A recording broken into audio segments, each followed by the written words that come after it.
Hello అందరికీ ఎలా ఉన్నారు? Welcome back to my channel 'Divya Sagar journal'. I hope మీరందరూ బాగున్నారని అనుకుంటున్నాను. నేను కూడా చాలా చాలా బాగున్నాను. సో, మన వర్డ్ సిరీస్ అనేది చాలా సక్సెస్‌ఫుల్‌గా నడుస్తుంది. అండ్ ఇప్పటి వరకు మీలో చాలామంది చాలా వర్డ్స్ నేర్చుకున్నారని అనుకుంటున్నాను నేను పెట్టే వీడియోస్ ద్వారా. ఈరోజు ఇంకొక కొత్త 10 వర్డ్స్‌తో మీ ముందుకైతే వచ్చేసాను. అన్నట్టు వర్డ్స్ ప్రాక్టీస్ చేస్తున్నారు కదా! ఎవరైతే ప్రాక్టీస్ చేయట్లేదో ప్లీజ్ వీడియోస్ వినేసి వదిలేయడం కాదు, ప్రాక్టీస్ చేయండి. రోజులో ఏదో ఒక టైంలో ఒక్క వర్డ్ అయినా యూజ్ చేసి సెంటెన్స్‌ని ఫ్రేమ్ చేయడానికి ట్రై చేయండి. మీకు తెలియకుండానే మీరు చాలా వర్డ్స్ నేర్చుకుంటున్నారు. అండ్ మీకేదైనా డౌట్ ఉంటే ఫ్రేమ్ చేయడంలో నాకు కామెంట్ సెక్షన్‌లో అడగండి. కన్ఫర్మ్‌గా రిప్లై ఇస్తాను. మన ఛానల్ ఆల్రెడీ సబ్స్క్రైబ్ చేసుకొని చూస్తున్న వాళ్ళకి ఆల్రెడీ తెలిసిందే ఎంత త్వరగా మీకు రిప్లై ఇస్తానో నేను. సో, నేను పెట్టడం ఒక వంతయితే, మీరు నేర్చుకోవడం ఇంకో వంతనమాట. మీరు ఎంత త్వరగా, ఎంత బాగా నేర్చుకుంటే, మనం చేసే వీడియోస్‌కి అంత వాల్యూ ఉంటుందనమాట. అండ్ వర్డ్స్ అంటే నేను మళ్ళీ చెప్తున్నానండి. ఏదో ర్యాండమ్‌గా ఇంగ్లీష్ వర్డ్స్ నేర్పించడం కాదు. మీరు ప్రతిరోజు ఆఫీస్‌లో ఎలాంటి పదాలైతే వింటుంటారో అండ్ ఎలాంటి పదాలు కొత్తగా విని దీనికి అర్థం ఏంటి తెలియట్లేదు అని చెప్పి కన్‌ఫ్యూజ్ అవుతుంటారో అలాంటి పదాలనే పిక్ చేసుకొని మీకు చెప్తున్నాననమాట. సో దట్ మీరు ఆఫీస్‌లో కొత్తగా ఆ పదం విన్నప్పుడు ఇబ్బంది పడకూడదు అని చెప్పి. అండ్ అలాగే మీరు కూడా బేసిక్ ఇంగ్లీష్ మాట్లాడకుండా చాలా కాన్ఫిడెంట్‌గా ఇలాంటి వర్డ్స్ అన్నిటిని యూజ్ చేసి మాట్లాడుతూ ఉంటే మీ ఇంగ్లీష్ కూడా ప్రొఫెషనల్‌గా ఉంటుందనమాట. ఓకే. ఇంకా లేట్ చేయకుండా వీడియో అయితే స్టార్ట్ చేసేసుకుందాము. Let's start this video. As యూజువల్‌గా ఫస్ట్ ఒక వర్డ్ చెప్తాను. దాన్ని ఎలా ప్రొనౌన్స్ చేయాలో కూడా చెప్తాను. అండ్ దాని తెలుగు మీనింగ్ అండ్ అలాగే ఐటీ ఆఫీస్‌లో ఎలా యూజ్ చేయొచ్చు, ఈ వర్డ్‌ని యూజ్ చేసి సెంటెన్స్ ఫ్రేమ్ చేసి క్లియర్‌గా మీకు వీడియోలో డిస్‌ప్లే చేసి చూపిస్తాను. ఐటీ ఆఫీస్ అనే కాదు, నార్మల్ ఆఫీసెస్‌లో కూడా ఎలా యూజ్ చేస్తారు ఈ వర్డ్‌ని అనేది ఇంకొక ఎగ్జాంపుల్ అనేది నేను పెట్టే వర్డ్‌ని యూజ్ చేసి ఫుల్ సెంటెన్స్ అనేది మీకు ఫ్రేమ్ చేసి చూపిస్తాను. ఆ సెంటెన్స్‌కి తెలుగు అర్థం కూడా చెప్తాను. సో దట్ మీకు క్లియర్‌గా అర్థమవుతుంది ప్రతి వర్డ్. అండ్ అలాగే గుర్తుండిపోతుందనమాట. అండ్ ఐ అగ్రీ, ఇలాంటి కొత్త పదాలు విన్నప్పుడు గుర్తుపెట్టుకోవడం కష్టమే అనమాట. అందుకే ఇఫ్ పాసిబుల్ ఎక్కడైనా నోట్ డౌన్ చేసుకుంటూ ఉండండి. ఆర్ ఎల్స్ స్క్రీన్‌షాట్ తీసుకొని పెట్టుకోండి. మీకప్పుడు వర్డ్స్ యూజ్ చేసేటప్పుడు గమ్మున ఆ పదం గుర్తు రాకపోయినా ఒకసారి రిఫర్ చేసుకోవడానికి ఈజీగా ఉంటుంది అని చెప్పి ఇలా చెప్తున్నాను. సో ఫస్ట్ వర్డ్ వచ్చి అసిస్ట్. సో, ముందుగా ఈ వర్డ్ ఎలా ప్రొనౌన్స్ చేయాలో అక్కడ మెన్షన్ చేశాను కదా! చూస్తున్నారా? అసిస్ట్ అంటే ఏంటంటే సహాయం చేయడం. To help or support someone in completing a task. So, assist అంటే అర్థమైంది కదా! ఇప్పుడు దీని ఎగ్జాంపుల్స్ చూద్దాము. అసలు ఐటీ ఆఫీస్‌లో ఎలా యూజ్ చేస్తారనేది ఇప్పుడు చెప్తాను. Assist the team in resolving software bugs అంటే ఏంటంటే, సాఫ్ట్‌వేర్ బగ్‌లను పరిష్కరించడంలో టీమ్‌కి సహాయం చేయండి అని. అండ్ నెక్స్ట్ వచ్చి ఆఫీస్ ఎగ్జాంపుల్. నార్మల్ ఆఫీస్‌లో ఎలా యూజ్ చేస్తారనేది ఇప్పుడు చెప్తాను.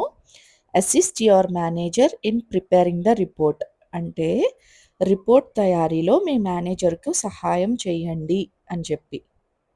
సో, అసిస్ట్ అంటే మీకు అర్థమైందని అనుకుంటున్నాను. ఎగ్జాంపుల్స్ కూడా చాలా క్లియర్‌గా మెన్షన్ చేశాను కదా! ఇప్పుడు మీరు దీంతో ఒక వర్డ్ ఫార్మ్ చేయడానికి ట్రై చేయండి. ఫస్ట్ వర్డ్ చూసారు కదా! ఇప్పుడు సెకండ్ వర్డ్ చూద్దాము. సెకండ్ వర్డ్ వచ్చి ఇనిషియేట్. సో, ముందు ఈ వర్డ్ ఎలా ప్రొనౌన్స్ చేయాలో చూద్దాము. ఇనిషియేట్. అక్కడ బ్రాకెట్‌లో కూడా తెలుగులో రాసాను. అండ్ ఇప్పుడు దీని అర్థం ఏంటంటే, ఇనిషియేట్ అంటే ప్రారంభించడం అని అర్థం. To begin or start a process. So, ఇప్పుడు ఇది ఐటీలో ఎలా యూజ్ చేస్తారు అనేది ఒక ఎగ్జాంపుల్ చూద్దాము. Initiate the system update after backup completion అంటే, బ్యాకప్ పూర్తయిన తరువాత సిస్టమ్ అప్డేట్‌ని ప్రారంభించండి అని చెప్పి అర్థం.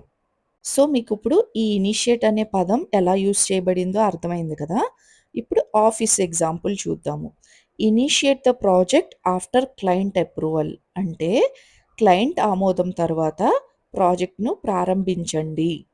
సో, ఐ హోప్ మీకిప్పుడు ఇనిషియేట్ అంటే ఏంటో అర్థమైంది కదా! ఇప్పుడు దీంతో మీరు ఒక సెంటెన్స్ ఫార్మ్ చేసి ట్రై చేయండి. నాకు కామెంట్ సెక్షన్‌లో పెట్టండి. ఇన్ కేస్ ఏమన్నా మిస్టేక్స్ ఉన్నా పర్లేదు, నేను రెక్టిఫై చేస్తా. అండ్ థర్డ్ వర్డ్ వచ్చి వెరిఫై. ఈ వెరిఫై అన్న పదాన్ని చాలా ఎక్కువగా వింటూ ఉంటారు. దాన్ని ఎలా పలకాలో కూడా ప్రొనౌన్సియేషన్‌లో ఉంది చూడండి ఒకసారి. బ్రాకెట్‌లో కూడా తెలుగులో మెన్షన్ చేశాను. ఇప్పుడు వెరిఫై అంటే ఏంటంటే నిర్ధారించడం అని అర్థం. To check or confirm the accuracy of something. యూజువల్‌గా ఆఫీసుల్లో అంటూ ఉంటారు కదా! ప్లీజ్ వెరిఫై ఇట్ అని చెప్పి. దానికి అర్థం ఇదే అన్నమాట. ఇప్పుడు ఐటీ ఎగ్జాంపుల్ చూద్దాము. Verify the user credentials before granting access. అంటే ఏంటంటే యాక్సెస్ ఇవ్వడానికి ముందు యూజర్ వివరాలని నిర్ధారించండి అని. ఇప్పుడు నార్మల్ ఆఫీస్‌లో ఎలా యూజ్ చేస్తారు అనేది కూడా చెప్తున్నాను చూడండి. Verify the data before submitting the report. Report సమర్పించే ముందు డేటాను నిర్ధారించండి అని అర్థం. సో, ఐ హోప్ మీకిప్పుడు వెరిఫై అనే పదానికి అర్థం తెలిసిందని అనుకుంటున్నాను. ఫోర్త్ వర్డ్ వచ్చి ఎన్హాన్స్. సో, ఇది ఎలా పలకాలో ఒకసారి ప్రొనౌన్సియేషన్‌లో చూడండి. ఎన్హాన్స్ అంటే ఏంటంటే మెరుగుపరచడం. To improve the quality are performance. So, అర్థమైంది కదా! ఎన్హాన్స్ అంటే మెరుగుపరచడం అని అర్థం. ఇప్పుడు ఐటీ ఎగ్జాంపుల్ చూద్దాము. Enhance the application performance by optimising the code. అంటే కోడ్‌ని ఆప్టిమైజ్ చేసి అప్లికేషన్ పనితీరును మెరుగుపరచండి అని అర్థం. సో, ఇప్పుడు ఎన్హాన్స్ అనే పదాన్ని ఎలా యూజ్ చేశారో చూసారు కదా! ఇప్పుడు ఆఫీస్ ఎగ్జాంపుల్ చూద్దాము. Enhance your presentation skills for better impact. అంటే ఏంటంటే మంచి ప్రభావం కోసం మీ ప్రెజెంటేషన్ నైపుణ్యాలను మెరుగుపరచండి అని అర్థం.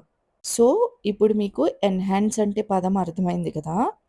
అంటే ఆల్రెడీ ఉన్నదాన్నే మెరుగుపరచడం అనమాట. ఇంకాస్త బెటర్ చేయడం. సో, ఇప్పుడు మీరు ట్రై చేయండి. ఫిఫ్త్ వర్డ్ వచ్చి గవర్న్. చూడండి ఈ పదం ఎవరైనా కొత్తగా వినుంటే గవర్న్ అని దాన్ని ఎలా పలకాలో కూడా నేను ప్రొనౌన్సియేషన్‌లో మెన్షన్ చేశాను చూడండి. అంటే గవర్న్ అంటే ఏంటంటే నియంత్రించడం ఆర్ పాలించడం అని అర్థం. To control, manage or regulate something. ఈ పదాన్ని ఎక్కువగా వాడరెవరు, కానీ వాడితే చాలా ప్రొఫెషనల్‌గా ఉంటుందన్నమాట. చూడండి ఇప్పుడు ఐటీ ఎగ్జాంపుల్ చూద్దాము. Govern access control policies to ensure data security. అంటే డేటా భద్రత కోసం యాక్సెస్ నియంత్రణ విధానాలను నిర్వహించండి అని అర్థం అన్నమాట. ఇప్పుడు ఆఫీస్ ఎగ్జాంపుల్ చూద్దాము. Govern team activities to achieve company goals. అంటే ఏంటంటే కంపెనీ లక్ష్యాలను సాధించడానికి టీం కార్యకలాపాలను నియంత్రించండి అని. సో, ఇప్పుడు మీకు గవర్న్ అంటే అర్థమైంది కదా! ఎలా అనిపించినాయి 5 వర్డ్స్? నెక్స్ట్ 5 వర్డ్స్ కూడా నేను ఇప్పుడు చెప్తాను. సిక్స్త్ వర్డ్ వచ్చి డెమాన్‌స్ట్రేట్. సో, ఈ పదం ఎలా పలకాలో నేను బ్రాకెట్‌లో మెన్షన్ చేశాను చూడండి.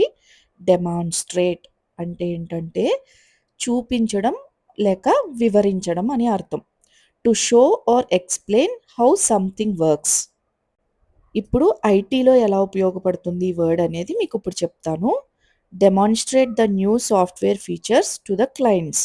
అంటే కొత్త సాఫ్ట్‌వేర్ ఫీచర్లను క్లయింట్‌కు చూపించండి అని అర్థం. ఇప్పుడు ఆఫీస్ ఎగ్జాంపుల్ చూద్దాము. Demonstrate your skills during the meeting. అంటే మీ నైపుణ్యాలను మీటింగ్‌లో చూపించండి. సో, మీకు ఇప్పుడు అర్థమైంది కదా! డెమాన్‌స్ట్రేట్ అంటే చూపించడం లేక వివరించడం అనమాట.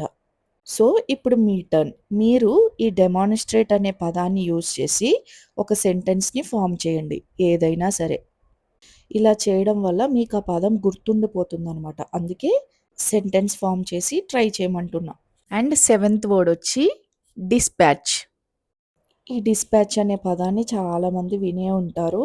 ఎక్కువగా కొరియర్స్ డిస్పాచ్ అయినాయా లేదా అని చెప్పి అంటూ ఉంటారు కదా!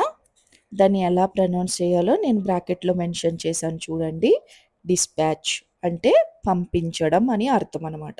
To send something to a destination. So, ఇప్పుడు ఇది ఐటీలో ఎలా ఉపయోగిస్తారు అనేది ఎగ్జాంపుల్ చెప్తాను.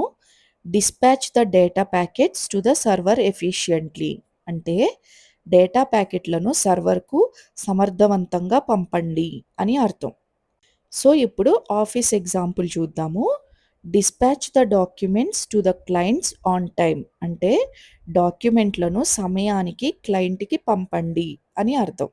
సో, మీకిప్పుడు డిస్పాచ్ అంటే అర్థమేంటో తెలిసింది గదా! సో, నార్మల్ ఇంగ్లీష్ మాట్లాడకుండా ఇలాంటి పదాలు యూజ్ చేసి మాట్లాడినప్పుడు వినడానికి కూడా చాలా ప్రొఫెషనల్‌గా అనిపిస్తుందనమాట. అండ్ ఎయిత్ వర్డొచ్చి యుటిలైజ్. ఈ పదం ఎలా పలకాలో బ్రాకెట్‌లో మెన్షన్ చేశాను చూడండి. యుటిలైజ్ అంటే ఏంటంటే ఉపయోగించడం అని అర్థం. To make effective use of something. ఇప్పుడు ఒక ఐటీ ఎగ్జాంపుల్ చూద్దాము. Utilise cloud servers for data storage అంటే ఏంటంటే డేటా నిల్వ కోసం క్లౌడ్ సర్వర్లను ఉపయోగించండి అని చెప్పి. సో, ఇక్కడ యుటిలైజ్ అనే పదాన్ని ఎలా యూజ్ చేశారో అర్థమైంది కదా! ఇప్పుడు ఆఫీస్ ఎగ్జాంపుల్ చూద్దాము.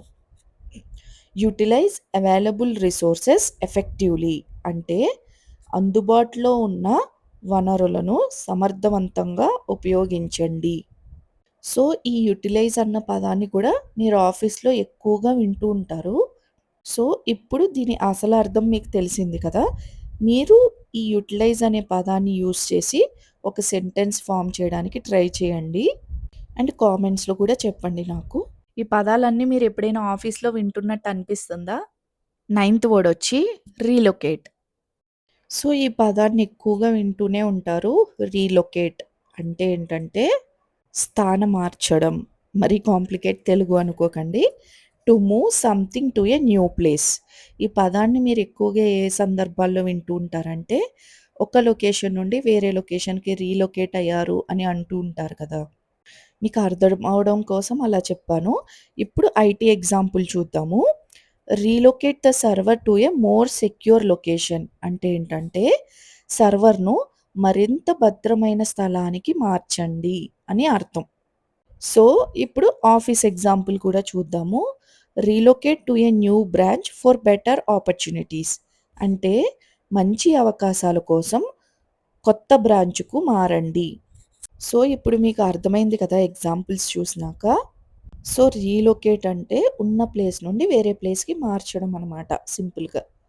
I hope it's clear now. 10థ్ వర్డ్ వచ్చి కామెంట్స్.